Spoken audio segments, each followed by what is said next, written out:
صحیح مسلم حدیث نمبر 11۔ بہز نے کہا ہمیں سلیمان بن مغیرہ نے ثابت سے حدیث سنائی اور انہوں نے حضرت انس رضی اللہ عنہ سے روایت کی۔ انہوں نے کہا ہمیں قرآن مجید میں اس بات سے منع کر دیا گیا کہ بلا ضرورت کسی چیز کے بارے میں آپ سے سوال کرے۔ اس کے بعد بہز نے اسی کی مانند حدیث بیان کی۔ صحیح مسلم حدیث نمبر 12۔ عمرو بن عثمان نے کہا ہمیں موسیٰ بن طلحہ نے حدیث سنائی۔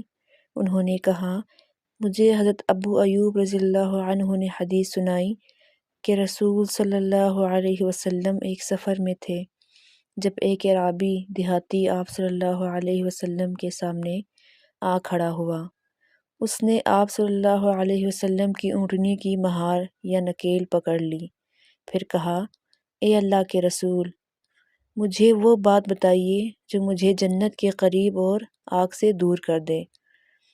ابو ایوب رضی اللہ عنہ نے کہا کہ رسول صلی اللہ علیہ وسلم رک گئے، پھر اپنے ساتھیوں پر نظر دوڑائی، پھر فرمایا اس کو توفیق ملی یا ہدایت ملی۔ پھر بدوی نے پوچھا تم نے کیا بات کی؟ اس نے اپنی بات دہرائی تو نبی کریم صلی اللہ علیہ وسلم نے فرمایا تم اللہ تعالیٰ کی بندگی کرو، اس کے ساتھ کسی کو شریک نہ ٹھہراؤ، نماز قائم کرو، زکوٰۃ ادا کرو اور صلہ رحمی کرو، اب اونٹنی کو چھوڑ دو۔ صحیح مسلم حدیث نمبر 13۔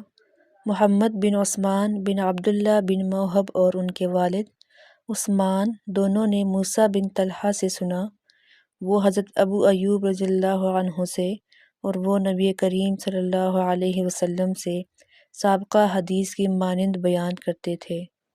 صحیح مسلم حدیث نمبر 14۔ یحییٰ بن یحییٰ تمیمی اور ابو بکر بن ابی شیبہ نے کہا ہمیں ابو احوص نے حدیث بیان کی، انہوں نے ابو اسحاق سے، انہوں نے موسیٰ بن طلحہ سے اور انہوں نے حضرت ابو ایوب رضی اللہ عنہ سے روایت کی۔ انہوں نے کہا ایک آدمی نبی کریم صلی اللہ علیہ وسلم کے پاس آیا اور پوچھا مجھے کوئی ایسا کام بتائیے جس پر میں عمل کروں تو وہ مجھے جنت کے قریب اور آگ سے دور کر دے۔ آپ صلی اللہ علیہ وسلم نے فرمایا یہ کہ تو اللہ کی بندگی کرے، اس کے ساتھ کسی کو شریک نہ ٹھہرائے، نماز کی پابندی کرے، زکوٰۃ ادا کرے اور اپنے رشتہ داروں سے صلہ رحمی کرے۔ جب وہ پیٹھ پھیر کر چل دیا تو نبی کریم صلی اللہ علیہ وسلم نے فرمایا اگر اس نے ان چیزوں کی پابندی کی جن کا اسے حکم دیا گیا تو جنت میں داخل ہوگا۔ ابن ابی شیبہ کی روایت میں ہے اگر اس نے اس کی پابندی کی تو جنت میں داخل ہوگا۔ صحیح مسلم حدیث نمبر 15۔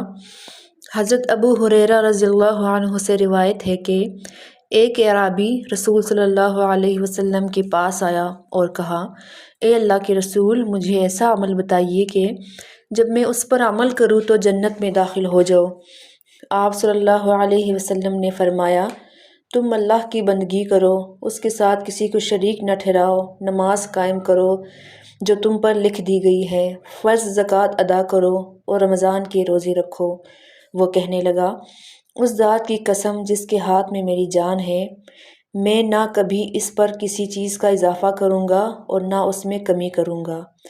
جب وہ واپس جانے لگا تو نبی کریم صلی اللہ علیہ وسلم نے فرمایا جسے اس بات سے خوشی ہو کہ وہ ایک جنتی آدمی دیکھے تو وہ اسے دیکھ لے۔